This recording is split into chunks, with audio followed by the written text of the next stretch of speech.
Hola. Iniciamos hoy una nueva exploración. Nos vamos a centrar en un componente que es, clave en las redes cloud de AWS, los VPC Endpoints. Se habla de ellos a veces como puertas especializadas, ¿verdad? O como un puente crucial dentro de nuestra nube privada virtual en Amazon, la VPC.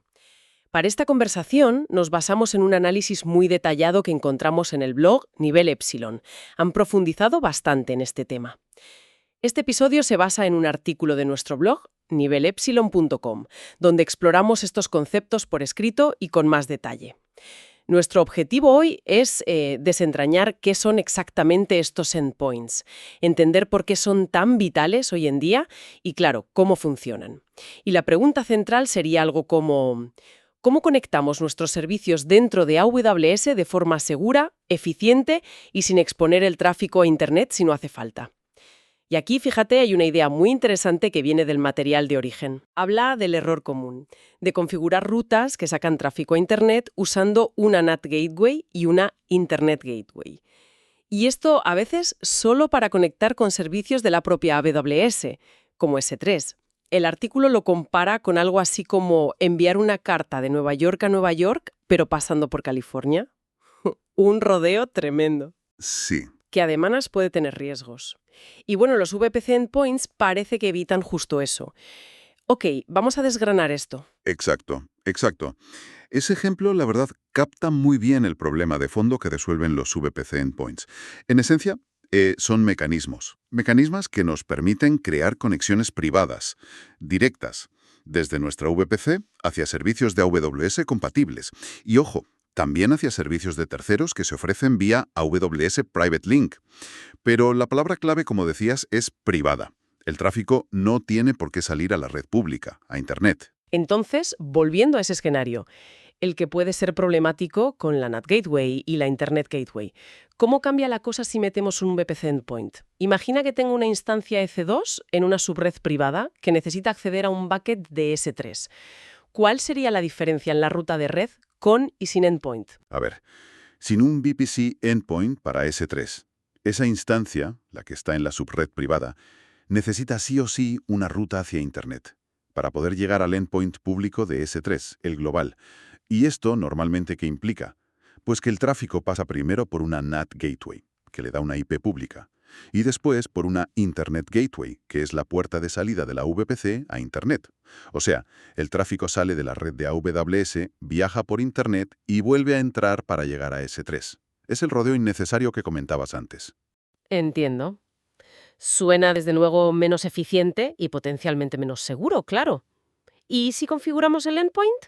¿Qué pasa entonces? Pues mira, al configurar un VPC endpoint de tipo gateway para S3, por ejemplo, lo que ocurre es que se modifica la tabla de rutas, la que está asociada a tu subred privada.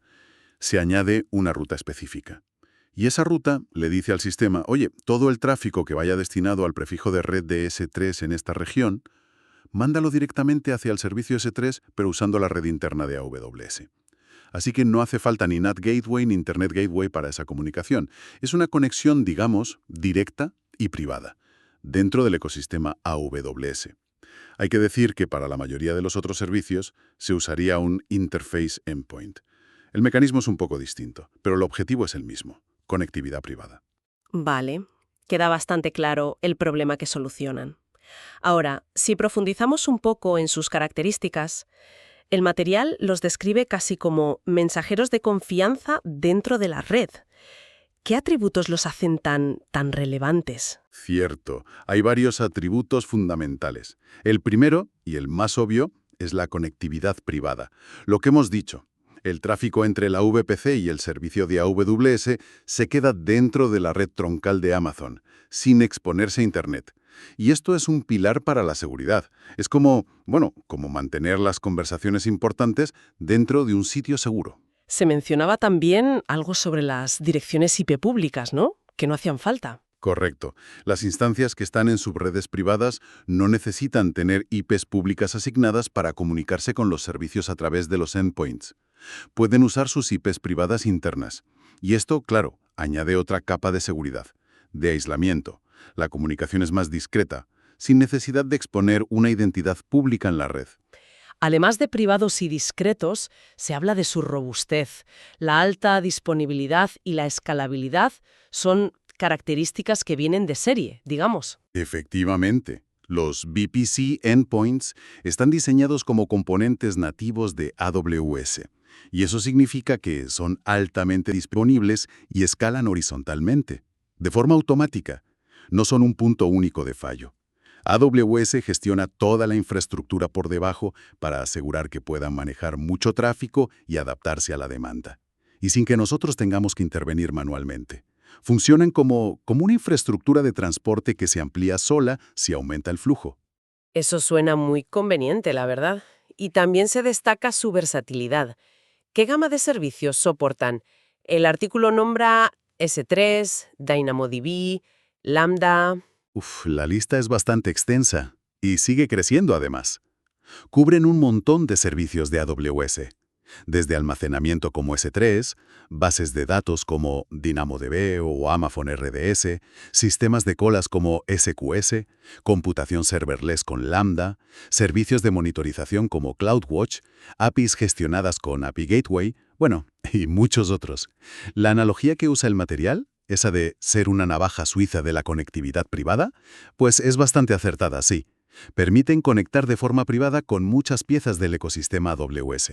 Y el hilo conductor de todo esto parece ser la seguridad, una seguridad mejorada. Sin duda, al confinar el tráfico dentro de la red de AWS, reduce significativamente la superficie de ataque, la que está expuesta a amenazas externas de Internet. Pero además, se pueden aplicar políticas de seguridad específicas directamente en los endpoints. Se llaman Endpoint Policies, y estas políticas permiten un control supergranular. Decides qué acciones se permiten a través del endpoint y desde qué recursos específicos de la VPC. Actúan como filtros de seguridad adicionales, poniendo reglas muy estrictas al tráfico que pasa por ellos. Bien, hemos visto qué son y por qué son importantes. El análisis distingue entre dos tipos principales: Interface Endpoints y Gateway Endpoints. ¿Podrías aclararnos un poco las diferencias entre ellos? Claro. Podemos pensar en ellos como dos mecanismos distintos para lograr esa conectividad privada. Los Interface Endpoints, que también se conocen como endpoints de interfaz, y que están habilitados por la tecnología AWS Private Link. Funcionan creando una interfaz de red elástica, una ENI. Piensa en ella como una tarjeta de red virtual, dentro de una subred específica de tu VPC. Esta ENI obtiene una IP privada, del rango de tu subred, y actúa como punto de entrada para el tráfico que va al servicio AWS soportado. Hablamos de Lambda, SQS, API Gateway, la gran mayoría de servicios, la verdad, incluyendo servicios de terceros que sean accesibles vía Private Link. Son como establecer una presencia local y privada del servicio dentro de tu propia red. Entendido. Crean una especie de embajada del servicio AWS dentro de mi propia red VPC a través de esa ENI, de esa tarjeta de red virtual. Y los Gateway Endpoints, ¿cómo van esos? Los Gateway Endpoints operan de forma diferente. No usan una ENI, ni consumen IPs privadas de tu VPC. En lugar de eso, actúan como un objetivo específico en la tabla de rutas de tu VPC. Cuando configuras un Gateway Endpoint, lo que haces es añadir una entrada en la tabla de rutas. Y esa entrada indica que todo el tráfico destinado a los rangos de IPs públicas de ciertos servicios, ahora mismo, solo Amazon S3 y DynamoDB, en una región determinada, pues debe enrutarse a través de este Gateway Endpoint. De esta forma, el tráfico se mantiene dentro de la red de AWS sin salir a Internet. Son más como una salida dedicada, o, si quieres, una carretera privada definida a nivel de rutas. Entonces, resumiendo un poco, Interface Endpoints para la mayoría de los servicios usan una NIC y una IP privada en mi VPC. Y los Gateway Endpoints, más específicos para S3 y DynamoDB, que funcionan modificando las tablas de rutas. Vale. Más allá de qué servicios soportan, ¿hay implicaciones prácticas al elegir uno u otro? ¿En el día a día? Sí, hay diferencias importantes, sobre todo en costes y en la gestión del DNS.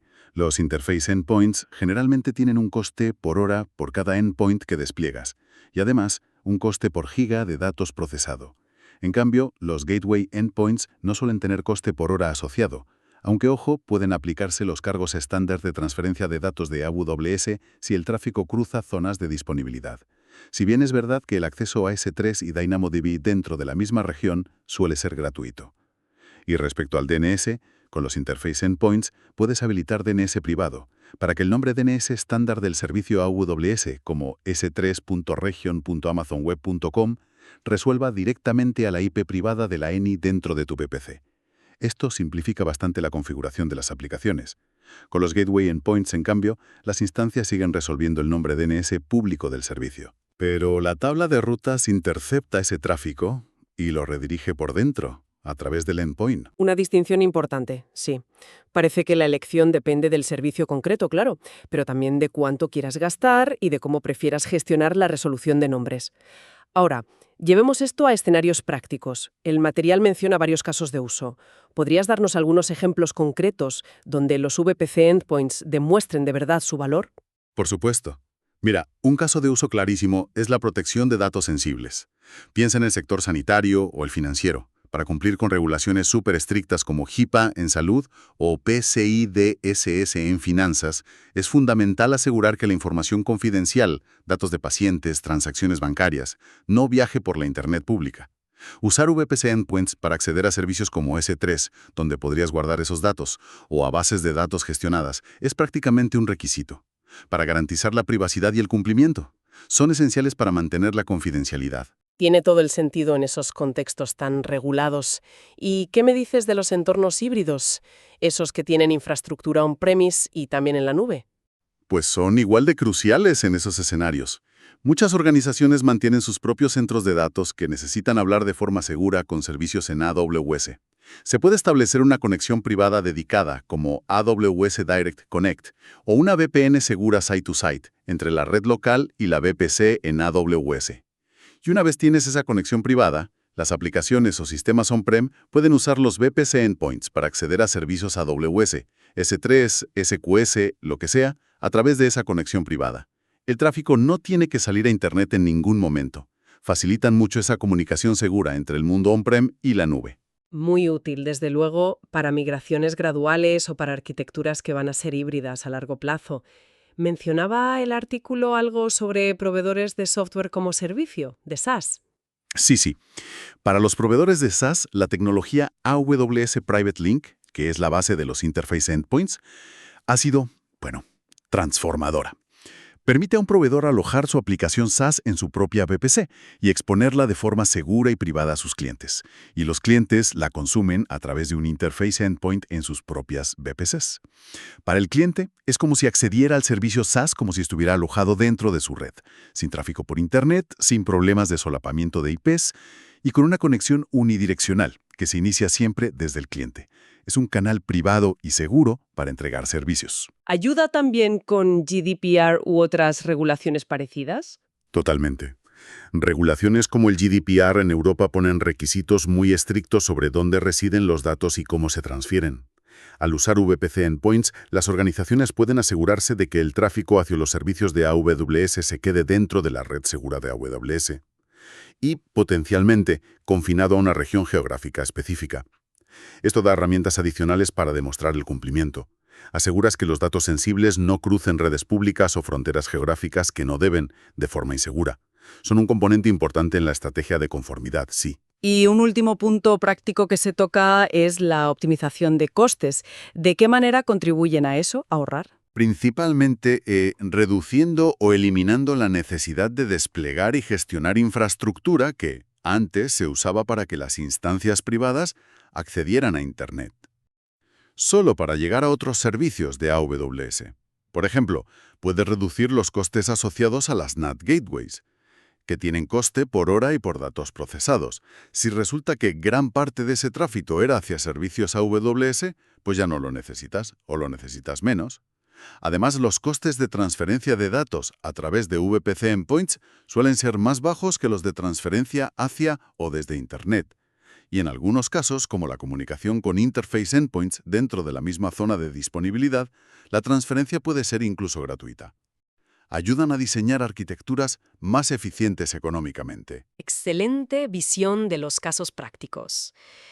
Vale, hemos cubierto qué son, el problema que resuelven, sus atributos clave, los tipos principales y dónde se aplican. Hagamos una recapitulación rápida de lo esencial. La función primordial de los VPC endpoints. Habilitar conectividad privada y segura entre una VPC y servicios de AWS o de terceros vía Private Link. Y siempre manteniendo el tráfico dentro de la red de Amazon.